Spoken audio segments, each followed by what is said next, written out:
నోటి నుంచి శరీరంలోకి వెళ్లే బ్యాక్టీరియాను నియంత్రించడంలో బ్రషింగ్ ఎంతో ఇంపార్టెంట్ రోల్ ప్లే చేస్తుంది. అవును, క్యావిటీస్, గమ్ పెయిన్ వంటి సమస్యలే కాదు, డయాబెటీస్, గుండె సంబంధిత సమస్యలు వచ్చే రిస్క్ను కూడా ప్రాపర్ బ్రషింగ్ తగ్గిస్తుంది. అయితే ఒకే బ్రష్ నెలల తరబడి వాడితే మొదటికే మోసం వస్తుంది. రోజుకు 2 సార్లు బ్రష్ చేయడమే కాదు, ఎప్పటికప్పుడు బ్రష్ చేంజ్ చేయాలి. ఎందుకంటే బ్రష్ వాడగా అది పాడైపోతుంది. అలాంటి బ్రష్తో తోముకున్నా అవి పళ్లను సరిగ్గా క్లీన్ చేయలేవు.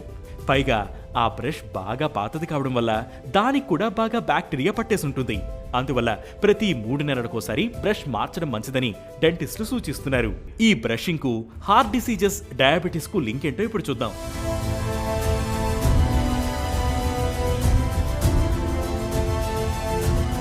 మన నోటిలో దాదాపు 700 రకాల బ్యాక్టీరియాలు ఉంటాయని, బ్రష్ చేసుకోకపోవడం వల్ల ఇవి మల్టిప్లై అవుతాయని డెంటిస్టులు హెచ్చరిస్తున్నారు.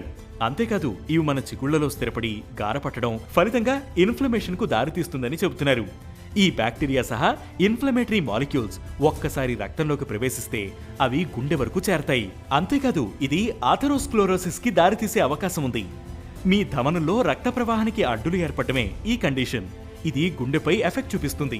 అలాగే ఇన్ఫెక్ట్ అయిన చిగుళ్ల నుంచి విడుదలయ్యే మలినాలు మీ బాడీ ఇన్సులిన్ సామర్థ్యంపై ప్రభావం చూపిస్తాయి. ఫలితంగా బ్లడ్ షుగర్ లెవెల్స్ పెరిగిపోతాయి.